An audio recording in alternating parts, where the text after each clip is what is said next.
मैं टाइकून बनना चाहता था, टीवी टाइकून, कि मेरे स्टूडियो हो अपना, मेरे पास बहुत पैसे हों। तो मैंने अपना, और हमारी फैमिली में मैं पहला ऐसा इंसान था जिसने 100 साल की फैमिली में जिसने 10,000 रुपया एक साथ देखा था। कोई मेरे पिताजी एक क्लर्क थे फॉरेस्ट डिपार्टमेंट में, 90 रुपये उनकी तनख्वाह थी। तो 10-12 साल पहले जब मैं ये टीवी टाइकून बनना चाहता था, कुछ बहुत बड़ा एस्टैब्लिश करना चाहता था, तो मैंने पैसा उधार लिया और पैसे का मैं दे नहीं पाया। I was just giving the interest. तो आई रीच द स्टेज जहाँ मेरा दिवालिया होने पर आ गया था। तो उस दौरान मुझे दो वेरी नोन पब्लिशिंग हाउसेज ने अपनी आत्मकथा लिखने को कहा।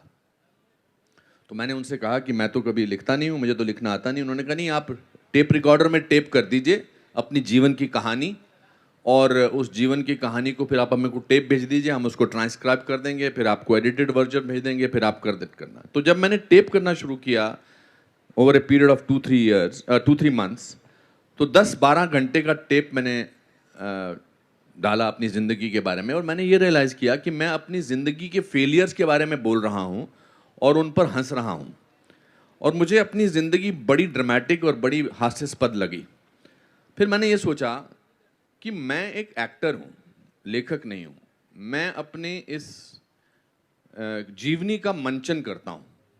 तो उस हिसाब से कुछ भी हो सकता। मेरा प्ले आया और पिछले 12 साल से मैं वो प्ले कर रहा हूँ। उसके 400 से ज़्यादा शोज़ हो चुके हैं। लेकिन उस प्ले ने मुझे एक बहुत बड़ी शक्ति दी। जब आप लोगों के सामने अपने फेलियर का बखान कर देते हैं, अपनी त्रुटियों का बखान कर देते हैं, अपनी कमज़ोरियों का बखान कर देते हैं, तो लोगों के पास कुछ होता नहीं आपको डराने के लिए, क्योंकि आपने खुद ही बोल दिया कि मेरा तो दिवालिया होने वाला है। आपने खुद ही बोल दिया कि मेरे बाल नहीं हैं। आपने खुद ही बोल दिया मेरी लेफ्ट टांग जो है राइट टांग से थोड़ी मोटी है। आपने खुद ही बोल दिया कि हम आपके हैं कौन के दौरान मेरे को फेशियल पैरालिसिस हो गया था। आपने खुद ही बोल दिया कि आपको गांधी फिल्म में आपने ऑडिशन दिया था एक फिल्म के लिए, आपको वो रोल नहीं मिला। तो दुनिया आपको इस बात से डराने की कोशिश करती है कि आपकी कमियों का पैंतरा उनके हाथ में है। तो मैंने जब प्ले का मंचन करना शुरू किया तो मुझे लगा कि मुझसे ज़्यादा लंबा कद्दावर इंसान दुनिया में कोई है ही नहीं, क्योंकि मैं तो दुनिया से डरता ही नहीं। मैंने तो सब अपने फेलियर्स के बारे में, अपनी कमजोरियों के बारे में लोगों को बता दिया। तो 70 साल के एक बुजुर्ग ने शिकागो में प्ले देखने के बाद मुझसे कहा था थैंक यू वेरी मच। वो मेरा पाँव छूने की कोशिश कर रहे थे।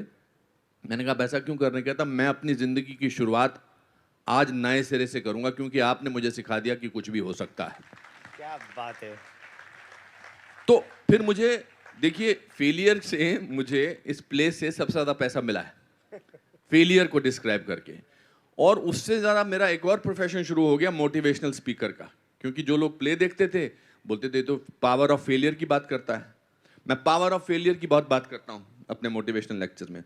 तो हमारे मित्र हैं अशोक चोपड़ा जी है हाउस पब्लिशिंग के, उन्होंने कहा आप अपनी किताब लिखो। तो वो जो किताब है the best thing about you is you, जिसमें मैंने ये बोलने की कोशिश की है कि आपकी खूबियाँ आप ही जानते हैं। जितनी भी खूबियाँ आप हैं, हम बहुत घबराए रहते हैं, हमें पिताजी सिखाते हैं, माताजी सिखाते हैं कि अपनी खूबियों का बखान मत करो। मगर आप अपनी खुद इज्जत नहीं करेंगे तो दुनिया कैसे इज्जत करेगी? That is why the book became very popular. वरना मैंने कभी ज़िंदगी में 38% से ज़्यादा मार्क नहीं लिए, कभी नहीं लिए ज़िंदगी में। मगर फ़र्क यह है कि आज मैं मंच पर हूँ और अपने फेलियर्स की बात कर रहा हूँ और आप नीचे बैठ के तालियां मार रहे हैं, तो कुछ भी हो सकता है।